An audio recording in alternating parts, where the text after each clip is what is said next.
What's up, guys? Welcome back to Tech Tuesday. It's only 79 days till Christmas. Ooh. Tick-tock. That's the day we all celebrate the immaculate birth of the baby Jesus. No, we don't. But more importantly, it's only 51 days until Black Friday, the day that we abandon our family Thanksgiving dinners to go stand outside in the cold, waiting to spend our cold hard cash on some bullshit. Yep. With those two high holidays just around the corner, all the big tech companies have been rolling out new products. And just in the past few weeks, Apple, Google, and Samsung have held big events to unveil those must-have products. Today was Microsoft's turn to bat, and before the event even began, Microsoft let attendees know just how cutting edge their new product line is by handing out these stickers featuring Ninja Cat riding Doge with Comic Sans phrases all around it like much devices, so game streaming, wow hologram, much Cortana, and so on. Thanks, Dad. Thankfully, though, what they showed off wasn't straight out of 2013 because this year is all about convertible tablets like the iPad Pro and the Chromebook Pixel. And Microsoft reaffirmed that, hey, we started this fucking trend, assholes, by showing off two new Surface tablets. So the Surface Pro 4 has a larger screen than the previous generation with 12.3 inches, but without making the actual device any larger. It's just a better use of screen real estate. In fact, it's also thinner, and they're saying that it's 30% faster than the Surface Pro 3 and 50% faster than the MacBook Air, presumably the lowest model MacBook Air. Oh, but they're still telling the truth, kind of. Probably. It's got up to 16 gigs of RAM and up to a terabyte of storage, and the new keyboard cover sports a larger trackpad and better spaced keys while being thinner than the last generation. The new keyboard also works with the Surface Pro 3, so if you just want a new keyboard, there you go. Yeah, that's an upgrade. There's also a new stylus pen with 4 times the pressure sensitivity of the last generation, and an eraser. Where's your eraser, Apple? Yeah. It's also got a bunch of interchangeable tips that change how the pen feels. It can feel like a pencil or a paintbrush or whatever. So for digital artists, the Surface Pro 4 seems to offer a lot more than the iPad Pro, since you'll actually have access to full desktop versions of your favorite drawing apps of choice, as well as just more options for how the stylus feels. Yeah. The Surface Pro 4 starts at about $899 for 128 gigs of storage, 4 gigs of RAM, and an Intel Core M3 processor. But if you want to max it out with the whole 1 terabytes of storage thing and the whole 16 gigabytes of RAM thing and an Intel Core i7 processor, hold your breath because this is going to cost you $2,699. I think I'll just keep a gold brick in my laptop Yeah, instead. all the time. But the real shocker from the event came in the form of Microsoft's other Surface, the new Surface Book, which is aiming to be a true laptop replacement without any of the compromises of the normal Surface. It's got a 13.5-inch screen with a 3000 by 2000 resolution and a keyboard dock that's not just a keyboard cover like the Surface Pro. It's a straight-up laptop quality keyboard with keys and a trackpad that feel pretty much the same as the MacBook Air. And it looks to be positioning itself as a direct competitor to the MacBook Pro. When it's attached, this thing looks and feels like a laptop, not a tablet.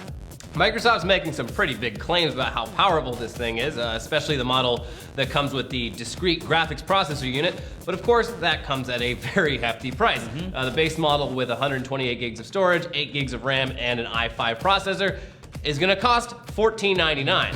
The maxed out model with 512 gigs of storage, 16 gigs of RAM, and an i7 processor, and an NVIDIA GPU is gonna be $2699.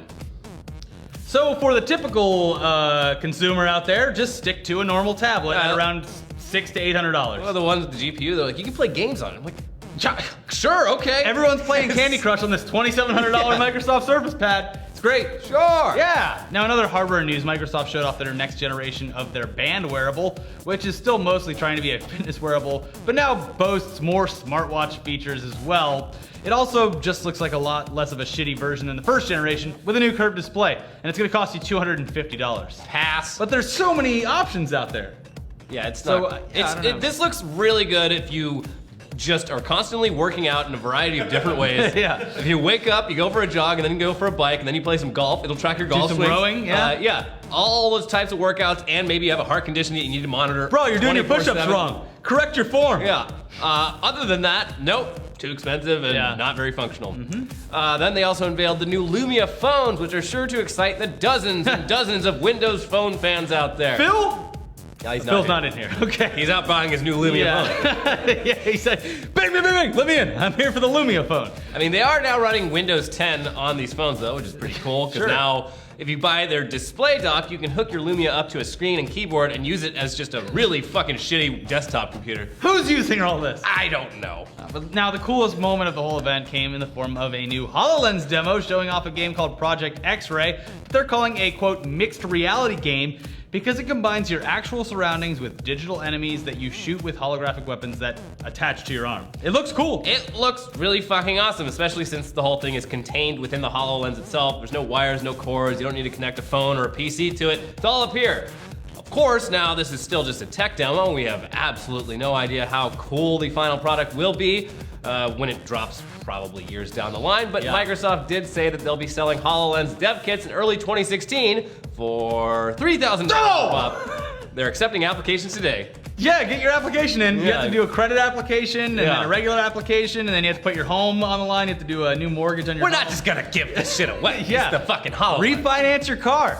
Then you can fight off demons in your bedroom. Yeah.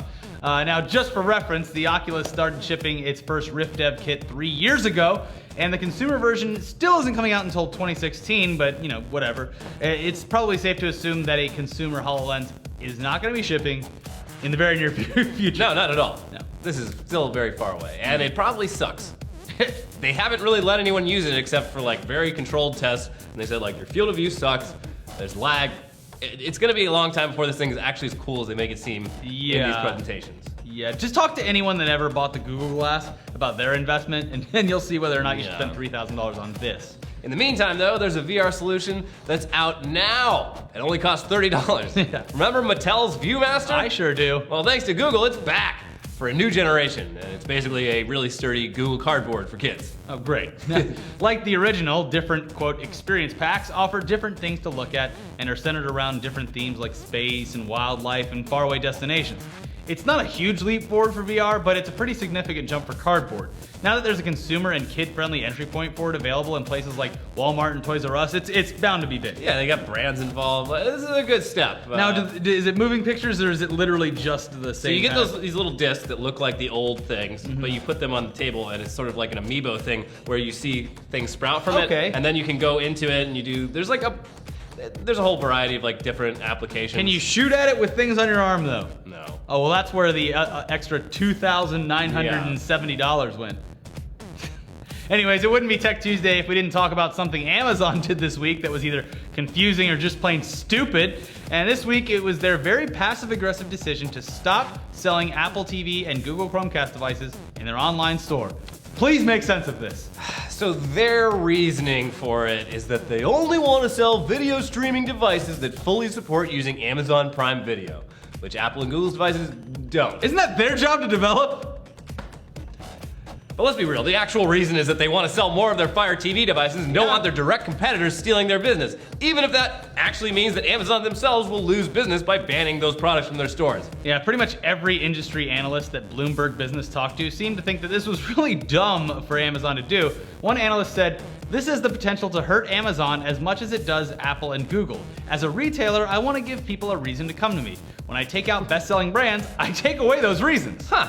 Another analyst said Amazon is, quote, sending the wrong signal to consumers, and that their explanation for it is, quote, especially weak. He continued, fewer than 20% of Amazon customers are Prime members. What about the 80% who want an Apple TV to stream Netflix? I think that the excuse of avoiding customer confusion is a not-so-veiled attempt to favor Amazon first-party products over third-party products, and think it was a bad move. Huh. Man, our phone failed miserably. Probably because we sell a bunch of ban other everyone phones. else's phones. So we should learn from that. Oh, you're looking for an iPhone? Have you looked at the Amazon Fire phone? Yeah, it's got the 3D thing. It's $3,000. And no apps. Yeah. You tired of apps taking up all the space? I'm pretty sure that you can just, if you ask Amazon for one of those right now, you can probably get one for free.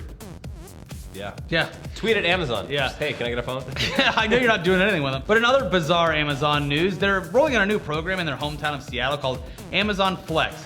And it's basically Uber, but for delivering Amazon packages. Meaning, as long as you have a car, a phone, and pass a background check, you can basically freelance as an Amazon delivery driver for $18 to $25 an hour. How could this possibly go wrong? Well, this is for Prime Now. This is how you can get your packages in 1 hour.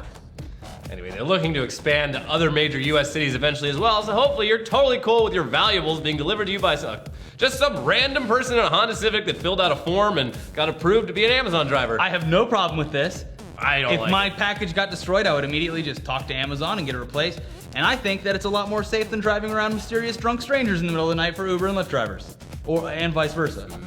I don't know. you It's not should try coming. It's not coming to California anytime soon. You ship your kid in the Amazon things. Have someone pick them up straight over to the house. That's highly Don't gotta pick them up from the airport. Poke a couple holes. Yeah, just get the Prime account. Anyway, finally, I guess we should probably talk about this new People app that promises to basically be Yelp, but for people, Yeah. and let people write reviews about other people. But I guess we might have missed the boat on this because it appears that the whole thing got so much initial backlash from the public that it might not even be happening anymore. Yeah, set aside the fact that a company actually did this like 3 years ago, and it landed with a giant thud instead of a splash, Yeah. and was basically defunded and fell off the face of the earth. So, not gonna happen. The public's reaction to the news of this app was, not surprisingly at all, that this would lead to bullying and invasion of privacy, and also that the whole thing sounded dystopian and creepy as fuck.